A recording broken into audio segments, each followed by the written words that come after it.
सबसे महत्वपूर्ण चीज है निस्वार्थ प्रेम।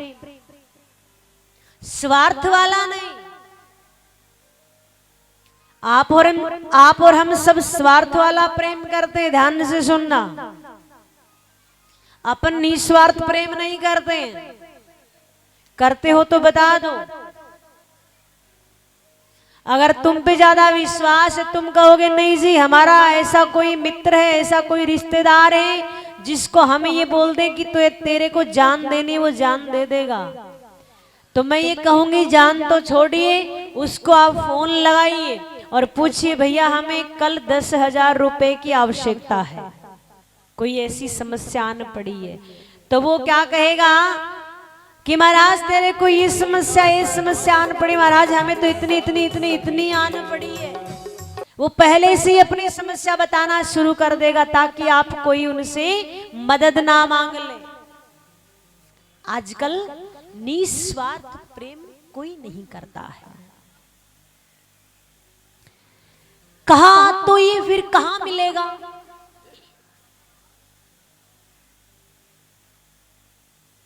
देवता बैठे हुए थे,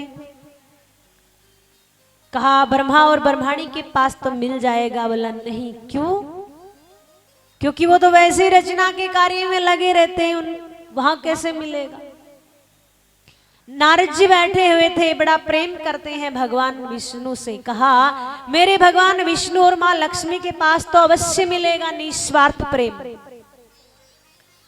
कहा वहां भी नहीं है। बोला क्यों? अगर वहां प्रेम होता तो बोला मध्य रात्रि को वो गजेंद्र की सहायता करने के लिए थोड़ी ना जाते हैं?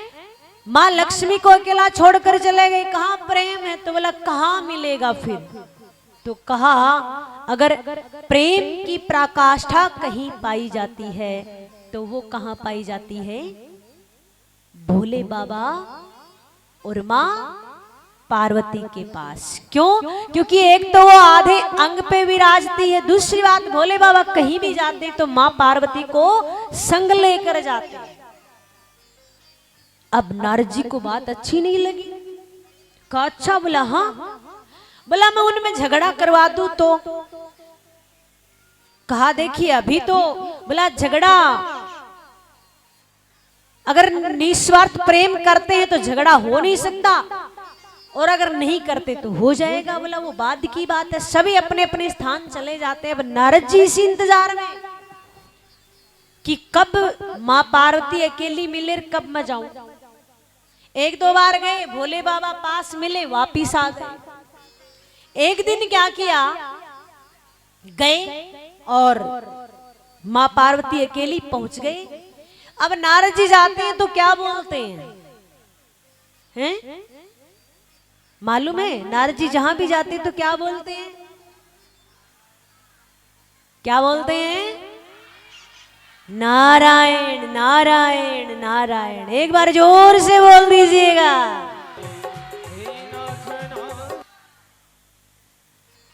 गए मां पार्वती बोली आइए नारद जी, काफी दिनों से आना हुआ, क्या बात आजकल कहीं आते जाते नहीं हो क्या? बोला नहीं मैया, आना जाना छोड़ रखा। बोला क्यों? बोले सब स्वार्थी दुनिया है, कोई किसी से निस्वार्थ प्रेम करता नहीं, मैं कहीं नहीं जाता आजकल। मां पार्वती बोली अच्छा? बोला हाँ।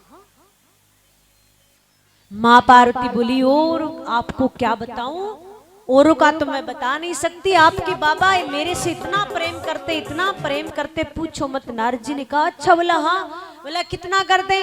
बोला इतना करते हैं कि जब वो ध्यान करने बैठते तो जिस भी भगवान का दर्शन करते मुझे तो वो ही बता देते हैं, और कहते हैं कि गुरु मंत्र जो होता किसी को बताना नहीं चाहिए, गोपनीय रखना चाहिए। तो महाराज आपके बाबा ने तो मेरे को वो भी बता दिया, इतना प्रेम करते, क्या बताऊं नारद जी आपको। तो कहा अच्छा तो मैया फिर आपको अमर कथा के बारे में भी बताया होगा। अब जैसे ही नाम लिया अमर कथा, मैया बोली है अमर कथा, ये कौन सी अमर कथा आ गई? नारद जी बोले मैया ये बाबा उन्हीं को ही बताते हैं जिससे निस्वार्थ प्रेम करते हैं। अब तो मैया गुस्से में लाल, इसका मतलब मेरे से प्रेम नहीं करते। हे भगवान, वो तो बाहर से भी काले, वो तो अंदर से भी काले, इतने दिन हो गए मेरे से प्रेम नहीं करते।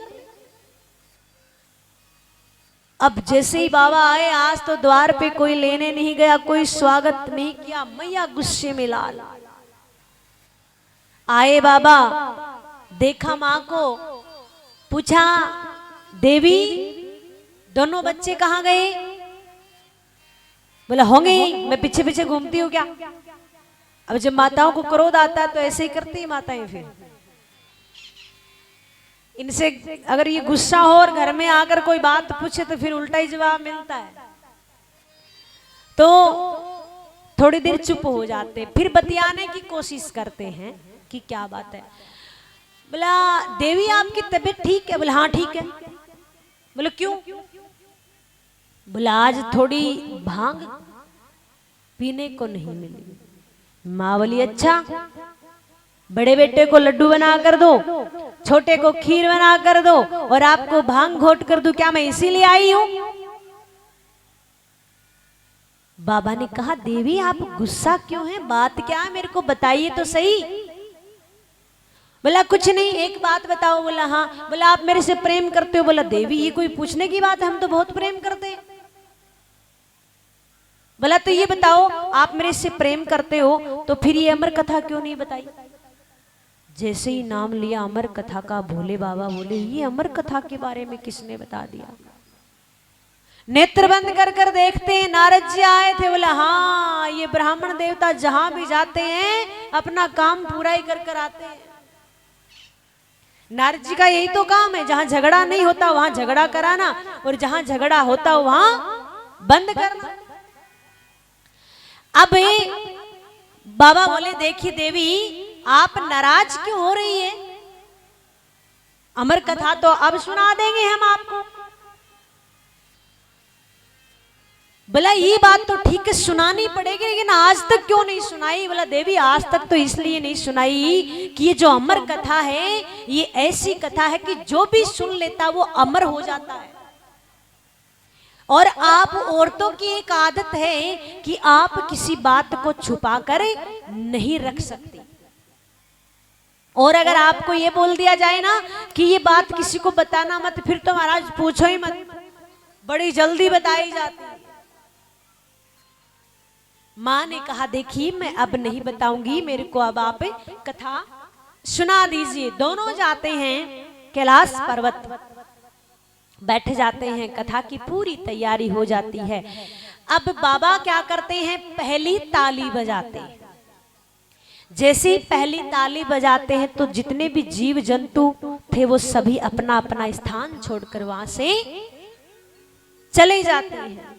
दूसरी ताली बजाते हैं। देखिए तालियों का बड़ा महत्व है। आपको बोला जाता है ना ताली बजाइए, आप सोचते महाराज कितनी ताली बजाएं भी। कहीं भी संकीर्तन कीर्तन में जाते हो, कथा में जाते हो तो क्या ताली बजाने के लिए बोला जाता है? तो आप क्या सोचते हो कितनी बजाएं महाराज?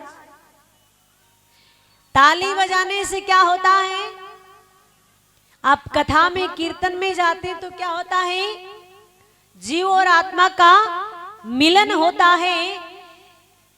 अगर आपका ध्यान एकाग्र है तो, और अगर महाराज आप बातों में लगे तो फिर कहना ही क्या। आप में से अगर कोई ताली बजा रहा है तो आसपास में जो जीव जंतु बैठे हैं ना, ये आपको परेशान नहीं करेंगे। क्यों? ये सोचेंगे भाई इनका तो ध्यान कथा में है। और आप भी ऐसे बैठे, फिर तो महाराज बगल में बैठे वो कहेंगे लो थोड़ी सुपारी खा, थोड़ी सौंफ। आप कल यहीं आओगे, यहीं बैठोगे। अरे महाराज कितनी सुंदर कथा चल रही है, कथा तो सुनने दो। तो ताली का बड़ा महत्व है। जैसे ही दूसरी ताली बजाते हैं, त्रिशूल उठकर जाता है, परिक्रमा कर कर आता है कि कोई रह तो नहीं गया है। जैसे ही तीसरी ताली बजाते हैं तो सुगंधित हवाएं बहने लग जाती है।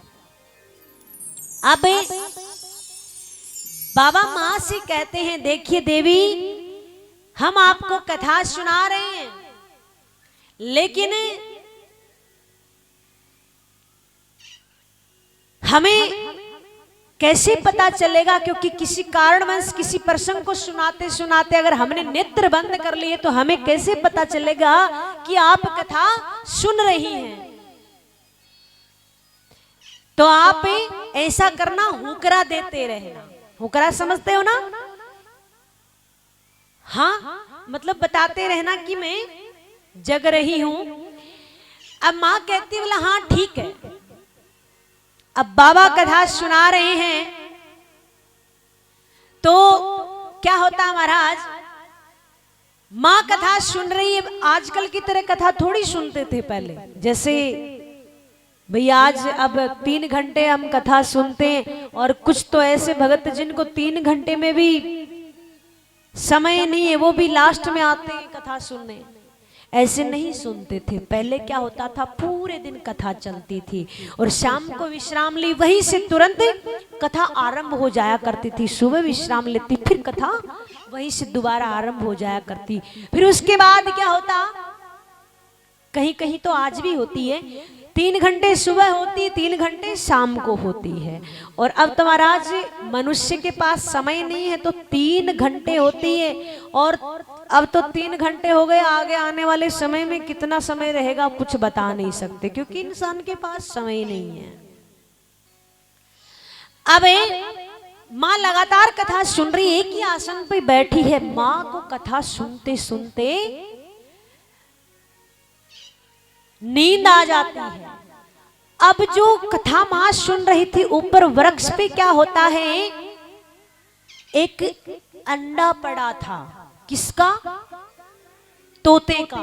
तोता जानते हो ना, जो सुखदेव मुनि महाराज बैठे हैं, तोते का अंडा पड़ा था। और देखिए शीत हवाएं, सर्द हवाएं चल रही थी, उनके कारण वो अंडा फूट गया था, उसमें प्राण नहीं थे। उसके जो माता पिता थे वो छोड़कर वहां से चले गए। अब पीछे वो अंडा पड़ा था, तो क्या होता, कथा का प्रभाव देखिए, उसमें प्राण प्रादुर्भाव हो जाते हैं, उसमें प्राण आ जाते हैं, और उस अंडे में से एक छोटा सा निकलता है सूक बालक। अब वो भी कथा सुन रहा है। तोते की एक आदत होती है क्या, कि वो एक शब्द को बार बार सुन लेता तो वो उसी को दोहराता रहता है, बार बार सुनता, उसी को वो दोहराने लग जाता है।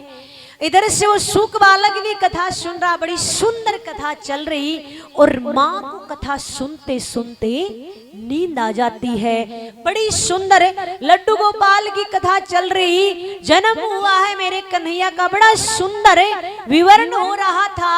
अब सूक बालक मन में विचार करता है कि अगर ये कथा बीच में बंद हो गई तो गलत हो जाएगा। वो क्या करता है, माँ की ही आवाज में हुकरा देने लग जाता है। आइए बड़ा सुंदर भाव सभी दर्शन करते हैं।